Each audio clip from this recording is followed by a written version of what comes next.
Ladies and gentlemen. You didn't tell me you wanted an intro. I didn't mean to step on your toes there. Ooh. You know, we're waltzing together, baby. All right, we gotta watch each other's movements. We gotta know who's leading. You know what? And who's following. Okay. I think we do need to learn that. We really do. Did you want to complete your intro? I apologize. No, I was just cutting in. You got it. Ladies and gentlemen, and everyone in between, we're back once again in Nightcaps Nostalgia. I, as always, am Poe, and with me is Nathan. Nathan's playing, and hopefully he's going to murder... I will murder the foolish mortal. Yes. Well, I said hopefully. I guess predictably he's going to murder the foolish mortal. All you guys missed was us hitting A on the previous screen, seeing what I assumed to be a Native American woman, and then we were given a choice. Yeah, to murder her or not murder her. To murder the foolish woman. Why is he wearing a sombrero, bro? Like, I don't get it. It's way too big of a hat. Oh, new power! You were just bitching about not having a new power. We left the fan on again. It's our only one, Nathan. We need that. Alright. If we can't keep our fans turned on, who will? That's a great question. That's an excellent question. So what's the Black Shroud do? I'm about to tell you. Your health bar changed. I thought it gave me infinite ammo. That is incorrect. No, it didn't do that. Oh. It looks like it increased your health by a large margin. Yeah. It gave you temporary armor. Oh. And you just lost it all because you've been taking damage this whole time. Well, now we know. That's not a terrible ability, but I'll be honest with you. I don't know. We'll see. So I noticed they gave us all powers at once. What do you mean? So like, let me not die for a second. That actually kind of worked. Okay. Well, it's just funny to me that you're like, let me throw dynamite at him. That's taking too long. Let me headshot him. No. What that was me trying to like ADS like it's Call of Duty. Yeah. Yeah, that's what that was. Bro, I told you I did that earlier, yeah. So that makes perfect sense. They're shooting arrows at you now. Yeah, where is it? Okay. I like how the arrows are leaving bullet trails. Yeah, so what I was trying to tell you is we have all of our powers here.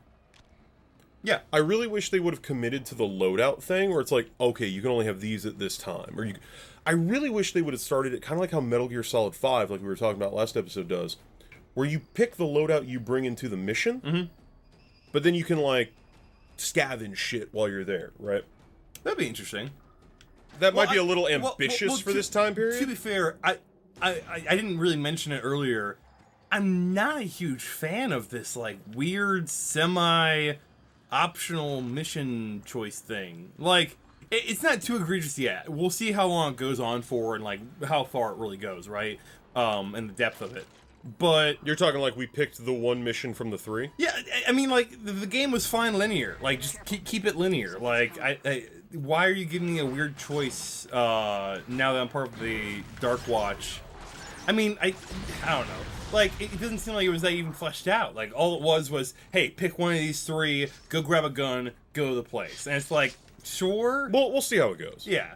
I mean, if you're going to give me options, I want my options to feel like they mean something. And so far, it seems like pick one mission, or like, depending on the mission you take, it might have effects on the other ones. Yeah, or like stuff like that. I mean, you know, if you're asking me to make a decision in a game, right? I want that decision to mean something, to have some kind of impact, right? And all the decisions in this game, thus far at least, have been vapid. I mean, even our morality choice, you've been picking nothing but evil options, and literally no one has said a word. Yeah. They even let us join the Darkwatch. We've been murdering innocents left and right. You are dead. Yeah, I forgot they exploded. Yeah. But, murdering innocents left and right, in front of even the Brigadier General. I mean, it doesn't seem to be a large consequence for our decisions, and there might never be, to be honest with you. Or it might. I really think it might be just like, hey, do you want ending thing, a quick clip and an ending? Yeah, right? which just doesn't make it matter, which is fine. I mean, I'm not trying to set my expectations too high for this game, but I really do feel like if you're gonna make me make decisions, that it should have something interesting about it. You know, yeah. Give me something. Thus far, our choices have been fucking, like I said, vapid. Not really, noteworthy. Nice. Hey, he's not dead. No, he's dead. Oh, wait. They take a little time to die sometimes. You shoot the head off. Got it. Sometimes they don't die though. Some of the harder enemies sometimes will let you shoot off their head and still attack you, but Careful. he was dead. Something's coming. Like Cassidy's ghost, man. Like, we totally found her body and she just did not give a shit. Like, I think it'd be more interesting if, like, for example, because we were picking bad stuff, if we had, like, Lazarus in our ear constantly. Yeah. We had that a little bit in the mines, but it seemed like that was more just, like, a story. Bro. Don't forget the melee.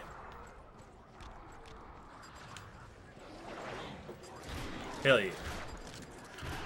I thought Blood Frenzy healed you when you killed people. Maybe I'm misremembering. Oh, well, I have to... There we go. There it goes. Yeah. I was like, am I misremembering that ability?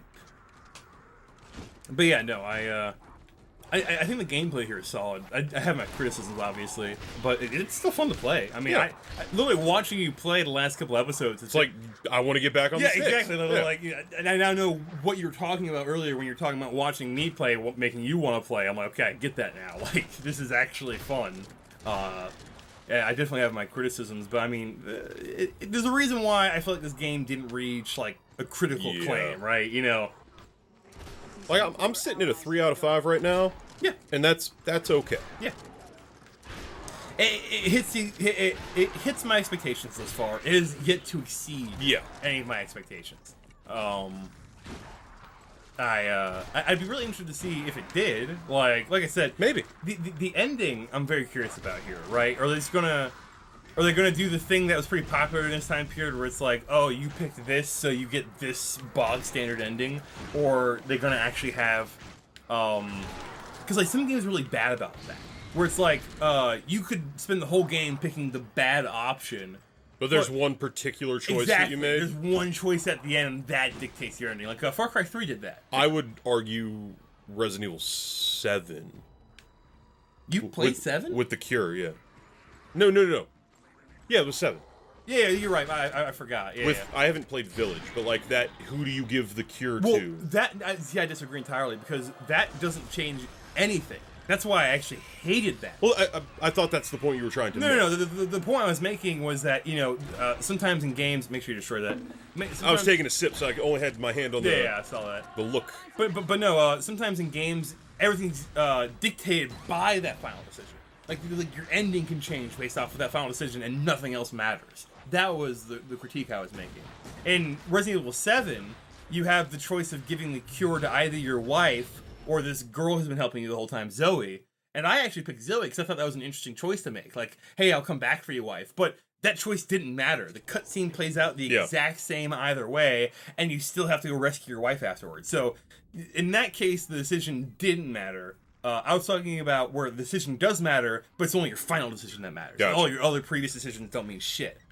All right, I think we're going to do this arena fight, and then I think that's going to be the episode. Oh, these guys do the heavy melee damage, so watch out for that. You do have your ability. You can turn one of them if you want. No. Or get the extra armor from Shroud. Because these guys are really susceptible to headshots. Yeah. I mean, they run straight at you, so it's pretty easy to line up shots on them. I'd say, watch. Yeah, there's a little bit of a pit you. back there. Yeah. It's really weird. I thought they were going to mix these guys in with more general enemies, to kind of make them more menacing and threatening. But thus far, these guys only attack solo, or like with their own kind, I guess. Yeah. Which is kind of disappointing because this is definitely one of the harder enemies. We'll see where it goes. Yeah, I mean, maybe they'll mix them in with more general enemies later on. I don't know.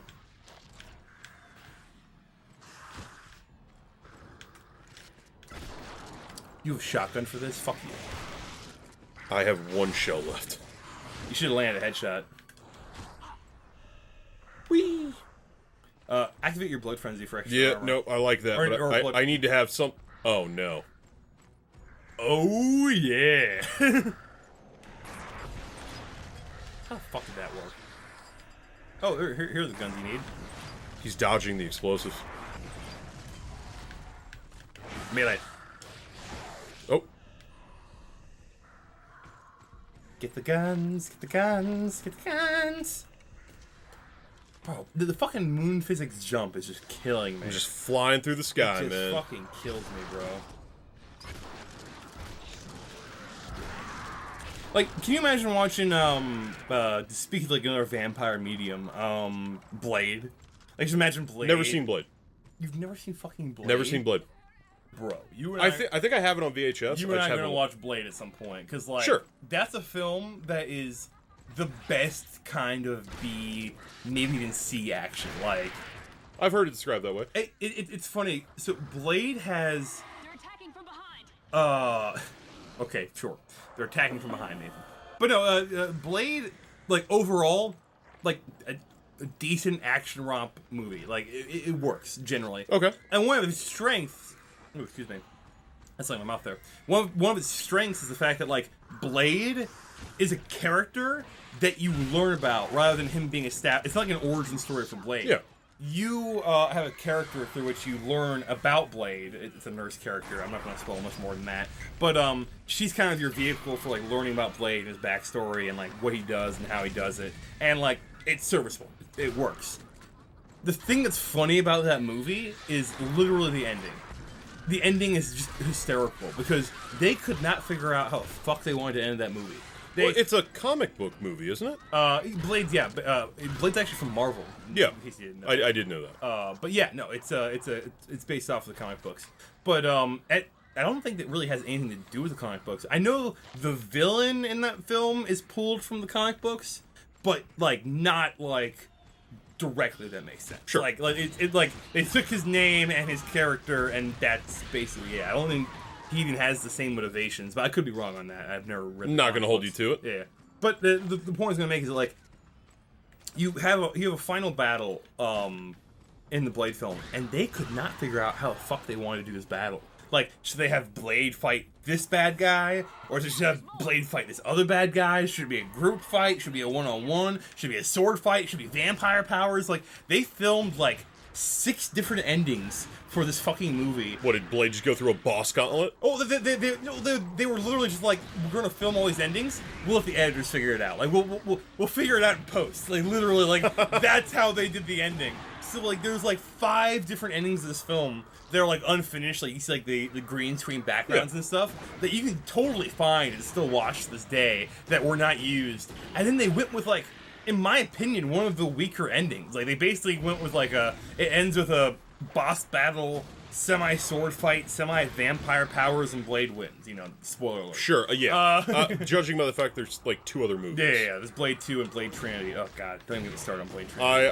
I've heard Cody Leach have opinions on those movies. But no, it's just really funny because, like, I've seen some of the other endings, and I'm like, some of these other endings, like, don't get me wrong, like, they're half-baked. Like, they weren't completely thought through, but at least they were interesting. You picked the boring one. You picked the one that was just bog standard. All right, we've been building tension. Now it's time to have the boss fight. You know, like, I don't know. But yeah, the ending is definitely the weakest part of the whole film, in my opinion. There's some great scenes in there, some great gags, and some decent humor. I remember watching Blade as a kid and being surprised by the idea of, like, mixing action and comedy together. But sure, of course, it's a concept that has been tied together for years. I mean, fucking, you know, a lot of Asian mediums do it really well. Like Jackie Chan, for example, mixes action and comedy all the time, and other people do as well. But wait, I didn't finish I didn't get rid of the meter. The meter was empty. No, it wasn't. Yeah, it was. I saw it be empty. Oh, you finished the mission. Nicely done, then. Let me guess. We gotta pick one of the other 2 missions now. Yeah, because we do need to save, so we at least need to start it. Well, it's just like, if you have to pick one of those 2 other missions, fuck. See, this is why I'm angry. Why did you even add this to that point? If you're gonna make me do all the missions anyway, yeah, it's just fucking have them be fucking linear. Like, what happens if I decline it?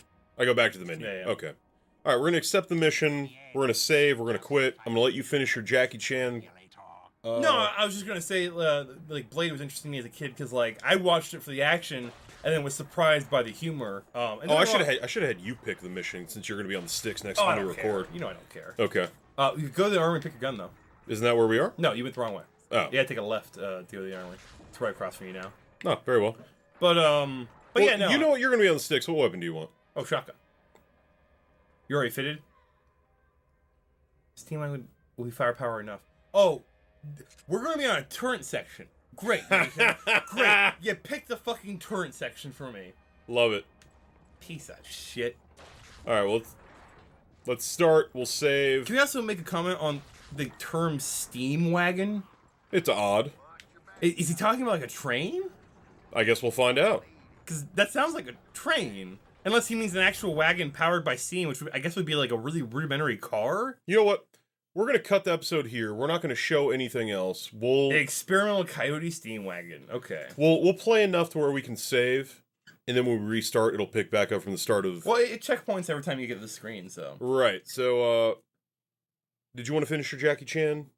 No, I was just bringing it up as a comparison to, like, understanding that action comedy work really well, because one of the things that, obviously, you do in action is a lot of physical stuff, and comedy can also be physical. Physical comedy is one of my favorite sources of comedy. Have you ever seen The Tuxedo with Jackie Chan and Jennifer Love Hewitt? I'm familiar with it. It is I've never actually seen it's it. an early to mid 2000s comedy, so Yeah. like there's some stigma going in with that. But I don't remember it being bad. It's just Jackie Chan puts on a tuxedo, the tuxedo takes over, and he's good at fighting because he's wearing the tuxedo. Yeah. Like I said, I'm familiar with the concept. I've never actually seen the film, but yeah, no, that's all I had to say on that. I didn't mean to ramble on for too long. Oh, please, that's why the people are not here. To be fair, the people being mostly myself going back and rewatching this and listening to myself ramble. That'll do it, pig. All right. We'll see y'all next time. We don't see them, Nathan. I keep telling you this. I'm trying to be personable so they feel like when they're here, they're family. Our channel's like Olive Garden, all right? Hey, don't forget, if you're drinking along, you're not drinking alone. Well, I'm not drinking at all because my fucking glass is empty. We'll go ahead and end the episode so we can fill the fucking glasses already. All right, Piece of bye. shit.